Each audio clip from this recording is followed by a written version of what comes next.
Bonjour, donc certains me connaissent, je ne suis pas habitué à faire ce genre de démonstration. Je suis plutôt là pour apprendre, là j'ai entendu plein de choses très intéressantes au niveau de la BVA, etc. J'aurais surtout beaucoup de questions à poser à tous les enseignants parce que moi j'ai eu la chance, je vais assez rapidement me présenter, j'ai eu la chance d'avoir une famille dans les chevaux et pour devenir champion sportif, c'est vraiment primordial je crois aujourd'hui d'avoir une famille dans les chevaux.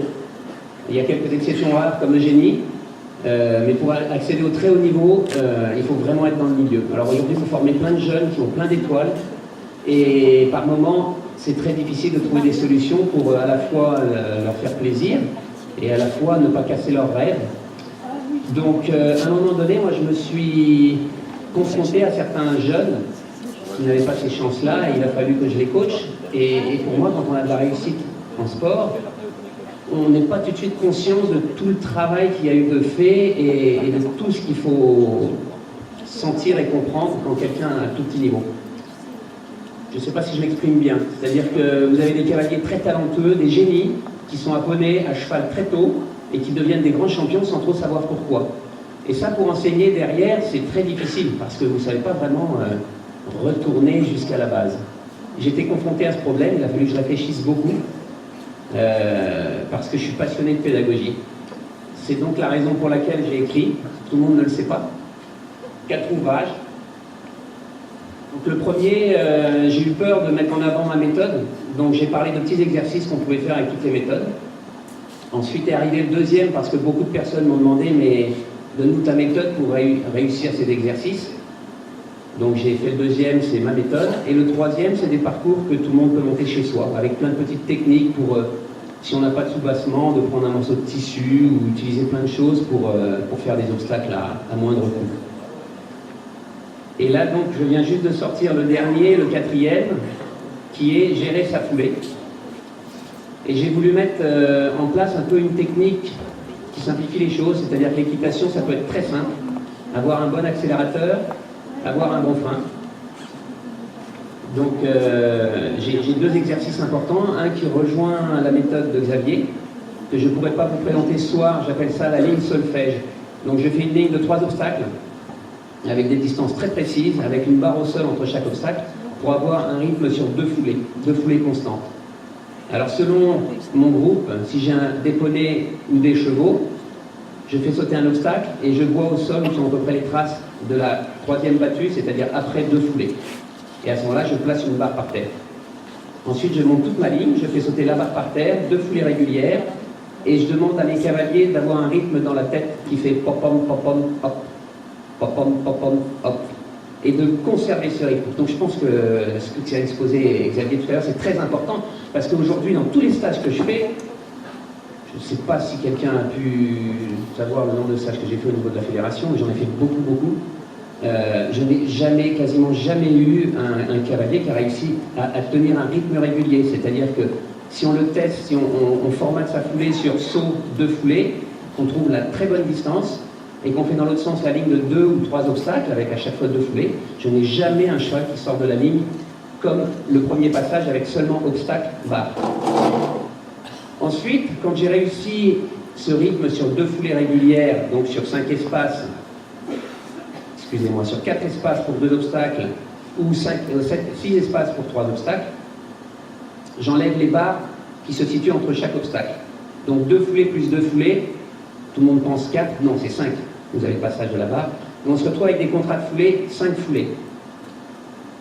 Je suis peut-être parti très technique un peu rapidement, mais je pense que là, ici, il y a beaucoup d'instructeurs, beaucoup de moniteurs qui peuvent utiliser cet outil parce qu'après, on se retrouve à faire comprendre aux cavaliers que bien aborder un obstacle, c'est important.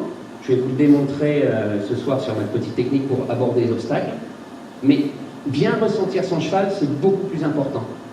Quand on est à la réception d'un obstacle, on doit ressentir quel abord on a fait, comment le cheval se comporte à la réception de l'obstacle, pour gérer ce contrat qui devient un contrat moyen à 5 foulées.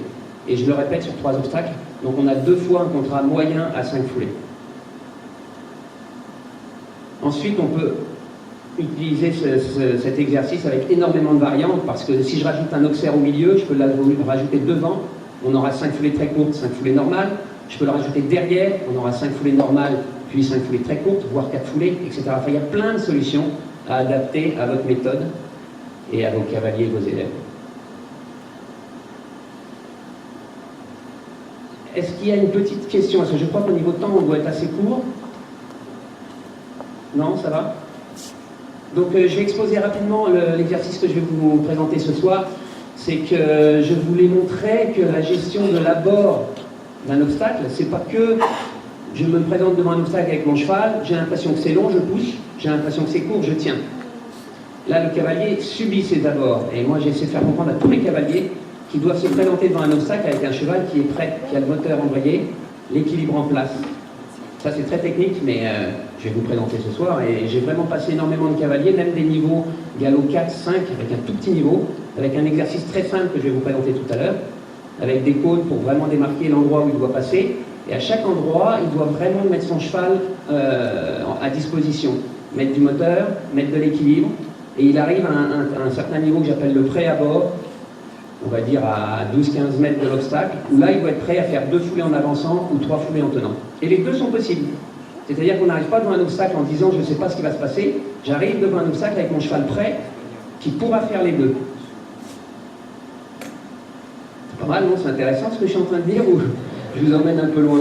Donc bon, on va vous le démontrer tout à l'heure. Je ne sais pas du tout quel sera le niveau de mes cavaliers. Je vais étudier leur niveau par rapport à un couloir de barre dans lequel je leur demanderai de passer au pas. Alors ça c'est pareil, c'est un exercice qu'on peut mettre tous en place. Juste un couloir de barre, faire galoper les chevaux avant et être capable de passer au pas avant le couloir de barre pour être dans le couloir de barre, une position, j'ai inventé ce terme-là, si, je ne sais pas si quelqu'un l'a entendu, la position action zéro. C'est-à-dire que vous n'êtes pas en train d'accélérer, vous n'êtes pas en train de freiner. Et votre cheval ne doit ni accélérer ni freiner. Pour tous les professionnels là, qui enseignent, je pense que je suis au même diapason. Pour d'autres, peut-être que je vais générer des questions. Pas encore?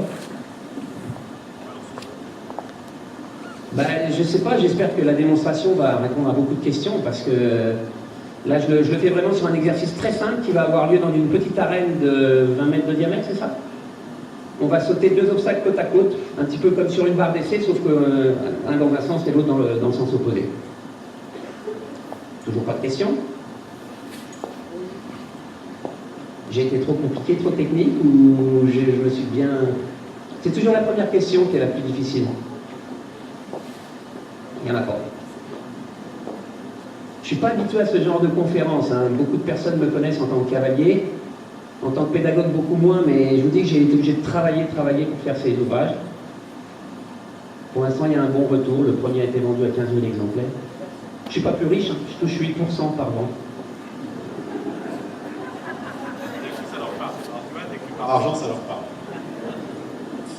Non mais je pense que les questions, en fait, ça doit faire le tour dans la tête et imaginer un peu les choses. Ce soir, ce sera concret et là, tu auras des questions. Ah là, oui, on va être dans le concret ce soir. Voilà. Christian va poser une question. Non, c'est juste pour animer le débat et pour déclencher l'enthousiasme. Max est un excellent cavalier qu'on connaît bien, comme tout le monde ne connaît peut-être pas, parce qu'il y a beaucoup de jeunes, qui a monté un cheval qui s'appelait Cocalis, entre autres. Robes de la Touche qui a crevé l'écran, qui a été un très très bon cheval à une époque. Et effectivement, moi j'ai lu son premier bouquin, c'est très chiadé, très pédagogue, et tous les noms vous invite, je ne sais pas si tu les donnes, non, tu les vends. Tu veux pas qu'on donne 1000% et tu nous donnes le bouquin en échange? Je les ai tous achetés, hein. Tous ceux qui sont là, je les ai achetés au prix éditeur. Et donc, non, je pense que oui, je vois bien ce que tu ressens parce que tu n'as pas l'habitude de parler en public. Mais que tu attends la question pour enclencher le truc. Oui, parce que je suis pas vraiment, la question. Je suis pas vraiment un sandwich pour venir vendre mes livres, c'est pas le but. C'est que quelque part j'ai ressenti des choses, on m'a appris des choses, mais des grands monsieur, Pierre Jolicoeur, Joe Fargis, Michael Matz. Après j'ai assisté à des cliniques, on dit ça clinique aux États-Unis avec George Morris. Eric Navet m'a pris sous sa coupole pendant plus d'1 an. J'ai travaillé vraiment avec des grands, avec Albert Born, avec plein de grands champions. Et à un moment donné je me disais mais pardon. Pourquoi, quand je suis en bord de piste avec des cavaliers amateurs en piste, j'entends des réflexions de loin, baisse tes mains, des gens qui hurlent baisse tes mains. Alors tous ces gens-là m'ont dit, porte ta main pour être dans les commissures de la bouche du cheval et plus sur les barres. Alors ce genre de réflexion, je me suis dit, mais pourquoi? Alors à chaque stage, je demande, dès que je vois un groupe de cavaliers qui travaillent les mains basses et que c'est le même coach, essayer de me dire, où est le coach, qui sait, voilà, monsieur, vous devez m'expliquer. Comment on va faire gagner l'épreuve à ce cavalier qui met sa main basse? Pourquoi vous dites main basse? Baissez vos mains. Je sais pas s'il y en a à qui ça arrive.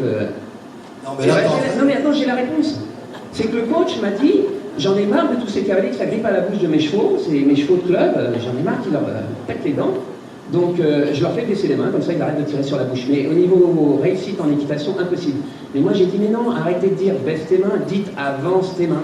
Et un cavalier qui avance ses mains, il garde une belle position. Voilà, ça c'est un détail technique. Est-ce qu'il y a d'autres...